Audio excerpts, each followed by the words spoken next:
I think you will see greater interest rate cuts as you start to see the world economy starting to slow down. That, in other words, long-term interest rates are falling faster than short-term interest rates, and that is inverting the yield curve. I think the Fed made a mistake, and I think the Fed understands that it made a mistake in assuming that this is a normal cycle.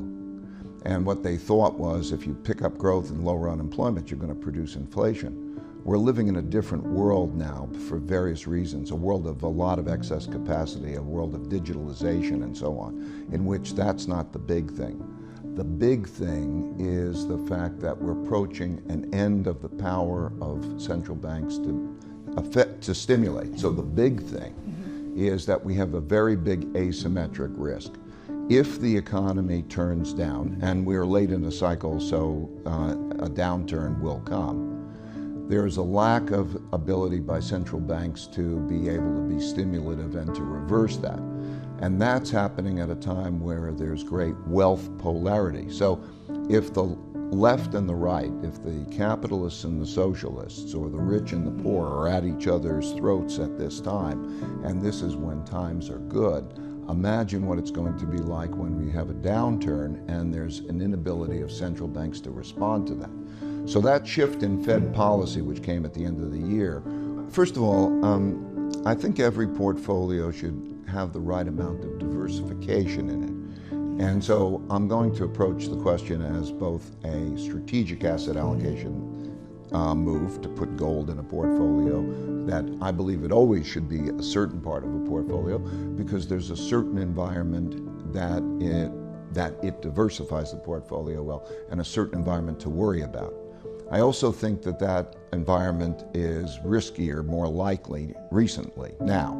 And that environment is one in which it becomes very difficult to stimulate the economy, and there's a desire to depreciate the value of currencies. Now think about a bond is really the currency. So when one owns a bond, or one owns a debt instrument, one is paid a pile of currency over a period of time. When there are a lot of obligations like that, a lot of debt, or even unfunded obligations like pension obligations or healthcare obligations that the world has, a lot of obligations, and there's not an effective monetary policy to lower interest rates and stimulate, as we're talking about, there needs to be the printing of money, the running larger deficits. We're going to come into an environment, I think, in which there are going to be larger deficits that are increasingly monetized. And in that kind of an environment, the currencies are depreciated. I think that there'll be an environment in which you're going to have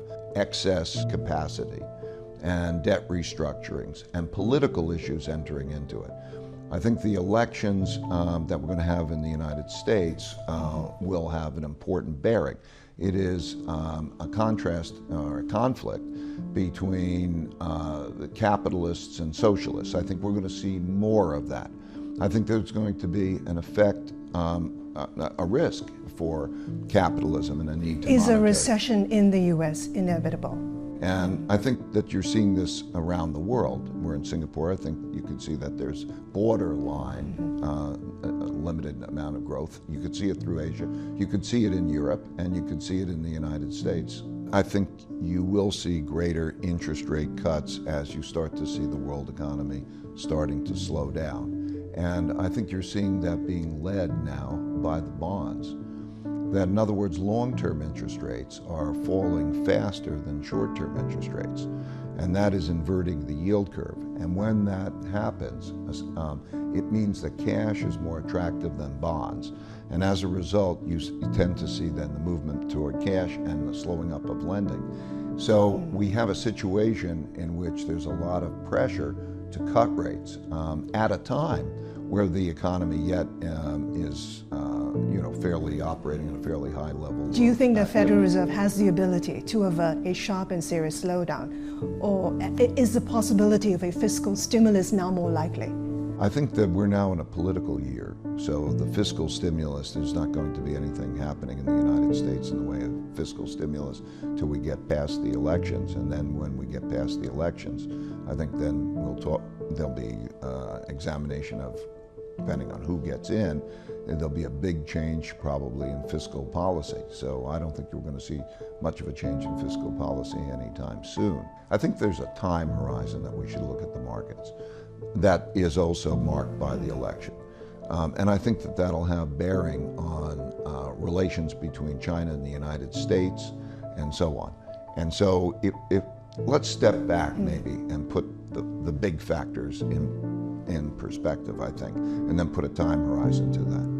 I think the big factors are we are rather late in both the short-term debt cycles and the long-term debt cycles, meaning the capacity of central banks to produce stimulation. It can be measured by their ability to lower interest rates significantly and do quantitative easing and have that purchased. We have a problem there. Okay, that's a big thing, but it's not an immediate problem. It's a problem that is going to come in the next 1 or 2 years. You're seeing it in Europe, you see it in Japan, and to some extent you're seeing it in the United States. In addition, we have the wealth gap. And with that wealth gap, we have the classic political conflict, very much like the 1930s, in which that means that there's greater polarity, greater extremes in both of those. And that will play a role, because if you change policies, you will have a big effect. For example, when Trump administration cut corporate taxes, that put stocks up, because after taxes you get more, so you pay more for your stocks. That'll change. So we have this polarity, very much like the 1930s, an inability to stimulate in the same way, and a polarity. In addition, we have China as an emerging country challenging the United States as an established country. And that creates a theme. That creates a protectionist type of environment, very much like the 1930s.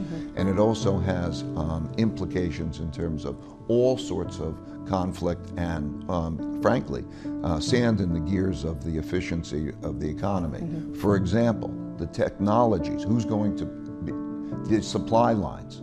In other words, we built an economy in which there was interdependency and efficiency coming from supply lines working in a certain way.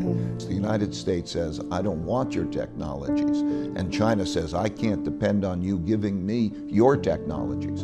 And that changes, that separation, changes the nature of the dynamic, which is also an economic influence.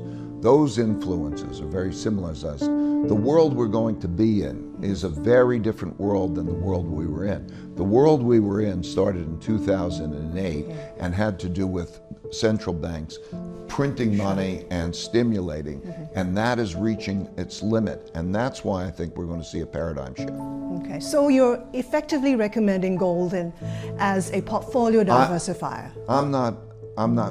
I'm saying gold is an important portfolio diversifier. However, let me be clear, I don't think anyone should have a concentrated portfolio now, okay? So people can hone in on one comment I'm making. Sure. I think that the notion of creating a balanced portfolio is the most important thing that they can do right now.